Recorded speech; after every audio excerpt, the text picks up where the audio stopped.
I've spent the last few hours updating our rankings on flockfantasy.com, and here are the players that are really moving up the fastest. Now, our first guy, not really going to be moving up that much, but felt like I at least owed y'all a discussion on Davante Adams, right? I recorded the video for Sunday night right during the Raiders game, so we didn't get to see the final score where Davante Adams goes out and he has 172 receiving yards, 13 receptions, and multiple receiving touchdowns. And now Davante Adams on the season has 37 targets. He has 322 receiving yards, 3 receiving touchdowns, and this has been with some of the worst quarterback play in the entire NFL. I mean, it's not like Jimmy Garoppolo's looked good and you're worried that Jimmy Garoppolo is going to turn back to himself anytime soon. No, this is with bad Jimmy Garoppolo, and really, it's hard to imagine this quarterback play getting much worse. Because you go through and you look at the Raiders' points per game. Week 1, they get 17 points. Week 2, 10 points. Week 3, 18 points. So really nobody's excited about the quarterback play, but it doesn't matter. Can't get really worse than this. And Davante Adams is still number 3 in the NFL in targets. We'll talk about Keenan Allen a little later on. But I want to go over to some rookie wide receivers. Now, these are players that I have been hesitant to start through the first 3 weeks. But with the way that their usage is trending, I'm honestly getting really excited about these names. First one being Zay Flowers. If you are looking at Zay Flowers, week 1, he goes out there and he submits himself immediately as a top target in this Baltimore Ravens passing offense. And I was a little hesitant just because we were sitting here going, okay, yeah, I mean, it's great. He had 10 targets against Houston Texans. But fundamentally, when you have no Mark Andrews in this game, it's really hard to know how this actual wide receiver room will be deployed when Andrews is back. Week 2, Mark Andrews comes back. That falls down to 5 targets. But in week 3, with the healthy Mark Andrews, Zay Flowers back up to 10 targets. Zay Flowers has had 25 targets so far this season. And if you're going through and looking at his route participation, what we do here is I take the amount of routes run, divide that by the amount of dropbacks by a quarterback, and you will see that Zay Flowers, week 1, 93% route participation. Week 2, that goes down to 87% with the addition of Mark Andrews. But week 3, up at 100%, ladies and gentlemen. 100%.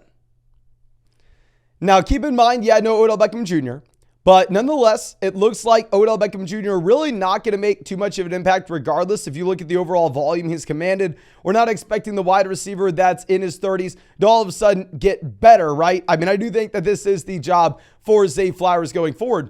And then the other guy that's trending in the right direction with his usage is actually going to be Jordan Addison. If you go through and look at Jordan Addison, this is a wide receiver that goes from 6 targets to 5 targets to 8 targets. I mean, really, this past week was the worst week that you had from Jordan Addison if you're just looking at his raw fantasy points. But this, in my mind, is the most exciting week that we have had from Jordan Addison all season because of usage.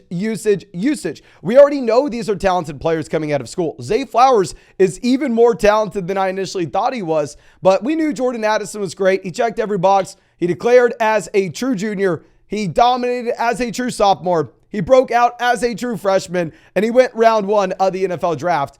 But over the past 3 weeks, week 1, he had about 66% of his route participation in this offense. Week 2, he had about 78%. Week 3, he is up at 80%. So Jordan Addison, 100% trending in the right direction. We talked about this Vikings offense for a while now being the most pass-happy offense in the entire NFL. So both Jordan Addison and Zay Flowers have moved up my rest of season rankings considerably on flockfantasy.com.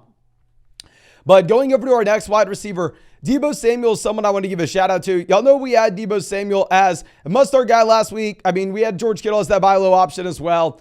Fundamentally, I don't want to sit here and go, oh, I told you so. No.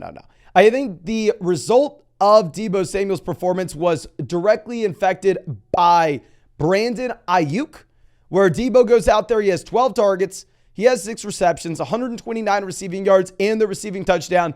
Deebo Samuel looks phenomenal. And 2 years ago, remember, Deebo Samuel was a top 3 wide receiver in fantasy football. That's why I went through and ranked Deebo over Ayuk this season. Now, do I want to say, oh, that's the right call, that's what we're doing going forward? No. In reality, I think once Brandon Ayuk comes back, Deebo Samuel's involvement in this offense as a receiver may go down slightly. I do not expect Deebo Samuel to continue to average more than 9 targets per game rest of season. So to be honest with you, while I'm really excited to see what we got from Deebo, fundamentally, I don't necessarily think this usage is similar to what you have with Jordan Addison, Zay Flowers, where we actually need to be moving Deebo Samuel up our rankings. I more so think that this is that result of no Brandon Ayuk in week 3. But as we go over to our next guy, let me remind you, if you have not done so already, please go down there, drop a like on this video, subscribe to the channel if you play fantasy football. And if you want to get all of our rest of season fantasy football rankings, if you want to get all our premium content and all the premium content of your favorite fantasy football creators, you can find all of that over there on flockfantasy.com. I'm investing everything we have into flockfantasy.com right now to make this the best fantasy football site on the planet. If you sign up with promo code FLOCK, you're going to get 30% off any subscription, plus promo code FLOCK in the Mother Flocker package will get yours truly going through and breaking down your fantasy football team in a podcast. Now, going over to our next player, I want to give a shout out to Tua real quick. And going through rankings and trying to figure out where we should rank Tua rest of season, it is almost impossible to not have him as a top 5 quarterback. Because we can sit here and we can debate, we can go, oh, okay, in this running back room, we're going to have Devon Achane, we're going to have Raheem Mostert. When Jeff Wilson comes back, what does it look like? Where's the usage? You kind of want to start somebody because, hell, it's one of the, if not the best offenses in the NFL. But do they split it 3 ways? Blah, blah, blah. In reality, Tua doesn't have that issue. The more weapons that you add in for Tua here, the better it's going to get. Waddle comes back. I mean, this is an offense that has just been so damn good. Tua himself has been so damn good, and he was our secret elite level quarterback coming into this season. If you go back and look at Tua, this was a guy that we outlined as a 5-star recruit going to Alabama. And then at Alabama, he posts the highest adjusted yards per pass attempt of all time for a quarterback's career in college football. He goes to the NFL, and last season, the only quarterbacks ahead of him in adjusted yards per pass attempt were Patrick Mahomes and Jalen Hurts. So Tua, every step of the way, has been an elite level quarterback. People discounted him coming into the season based off the concussions. Like we said, that's not necessarily something that can be super predictive going forward. Now, yes, if Tua does suffer concussion, then he's going to be out longer than the next guy, but he's not necessarily significantly more prone to concussions just because he had them in the past. So with Tua, this is a quarterback that has been elite every step of the way, arguably the best coaching staff in the NFL right now on the offensive side of the ball, combined with the fact that added in weapons into this offense only helps Tua Tagovailoa, and they just scored 70 points. Definitely prefer him in a 6-point passing touchdown format where the rushing upside doesn't matter as much. I think that he falls right in line with like Lamar Jackson as that quarterback 4, right? I still think you have to have him behind Mahomes, Jalen Hurts, and Josh Allen. But there with Lamar Jackson, quarterback 4, quarterback 5, I think maybe you make the argument in a 4-point passing touchdown format, you go Lamar based off rushing upside mattering more. Whereas in a 6-point passing touchdown format, you probably go Tua based off rushing upside mattering less. Now, going back over to Keenan Allen, the league leader in targets until Puka plays tonight. I mean, if you are looking at this wide receiver, he had 20 targets this past week. He's had 39 targets on the season. He's had 402 receiving yards. Now, with Keenan Allen, this is a wide receiver that everything has worked in his favor from a fantasy football perspective. Now, obviously, Keenan Allen does not want Mike Williams hurt. Obviously, Keenan Allen did not want Austin Eckler hurt. Clearly, that sucks for Keenan Allen's real life. But for fantasy football in particular, this just means that he is going to be by far and away the alpha target in one of the best passing offenses in the NFL. Mike Williams out for the season. Austin Eckler will be coming back, if not this week, the following week. And if you are looking with Keenan Allen, Quentin Johnston really hasn't shown much. So we ranked Keenan Allen, I believe, as the wide receiver 6 in our rankings this week, that mid wide receiver 1. And now with no Mike Williams, even if Eckler comes back, Keenan Allen is going to have to stay as that borderline top 5 wide receiver going forward. I mean, if you're getting 13 targets per game in one of the best passing offenses in the NFL. There's no getting around that. He's a must-start guy. Now, going over to another wide receiver before we get to a running back here.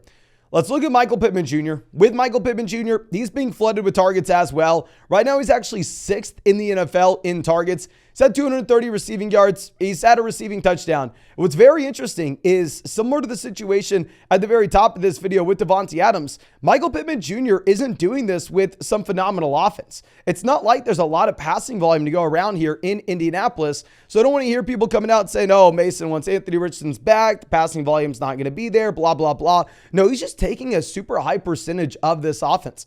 Where week 1, you had Michael Pittman Jr. with 29% of his team's targets. Week 2, you had Michael Pittman Jr. with 36% of his team's targets. Week 3, you had Michael Pittman Jr. with 25% of his team's targets. And this is a team that's still going out there and running the ball frequently. I mean, hell, Zach Moss had, I believe, 30 rushing attempts this past week.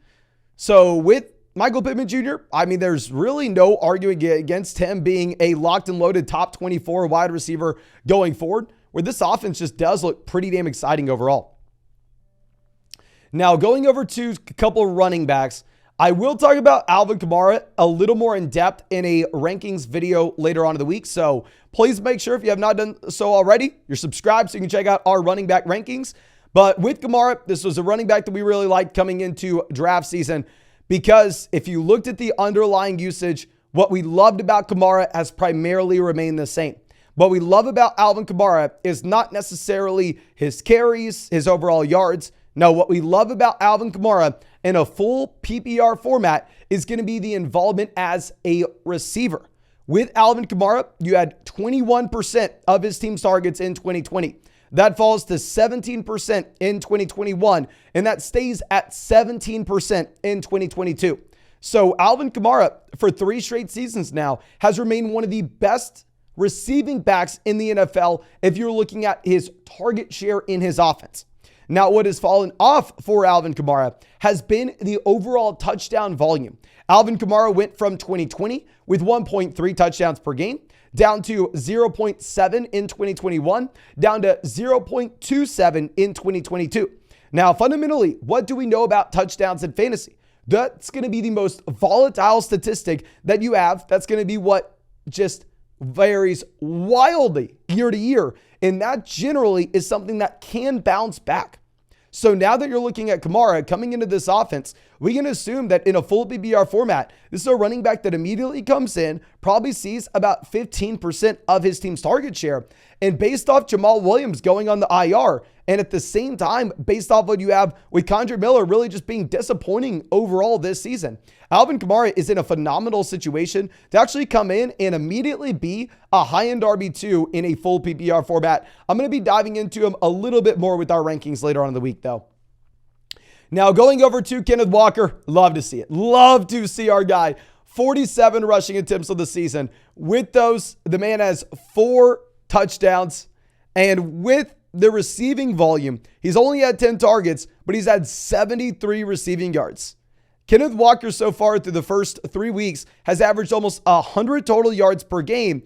And this is in an environment where Zach Charbonnet is expanding his role. I mean, Zach Charbonnet is getting involved on third down. Zach Charbonnet is the 2-minute drill running back, which is what you naturally assumed with this backfield, where Walker was going to be used more so on first and second down. Charbonnet was going to be that third down back. But why I'm just really excited about this overall is after week 1, I'm not going to lie, I was getting a little scared about this offense. I mean, I was getting the yips. We were looking at this. You had Geno Smith going out there and only putting up 13 points with the offensive line decimated in Seattle. But since then, you had the Seattle Seahawks offense scoring 37 against Detroit week 2, 37 against the Panthers in week 3. And overall, if you have this type of volume in Seattle, if you have this many trips to the red zone, Kenneth Walker, who is an extremely talented running back, should be able to get there on a week-to-week perspective based off even just that first and second down usage. But I think that's all we have for this video. Let me remind you, if you have not done so already, please go down there, drop a like, subscribe to the channel if you play fantasy football. And of course, if you want to get our rest of season fantasy football rankings, if you want me to break down your fantasy football team in a personalized podcast, you can go over to flockfantasy.com. Promo code FLOCK, you're going to get 30% off any subscription. Plus, yours truly will break down your team. A couple different side notes as well. If you sign up to flockfantasy.com, please go to your account page and put in your Underdog username. You're going to be getting $10 added free to your Underdog account. Now, it doesn't impact me one way or another if you do it, but it's a free $10 for you. And also, please go to the Discord if you're a member of flockfantasy.com and Underdog. That way you can go through and claim your Flock Fantasy hat or Flock Fantasy shirt, whatever you're wanting. I'll be happy to get it for you. But thank you so much, ladies and gentlemen. I really do appreciate you, and I really hope I get to see you in the live stream later tonight.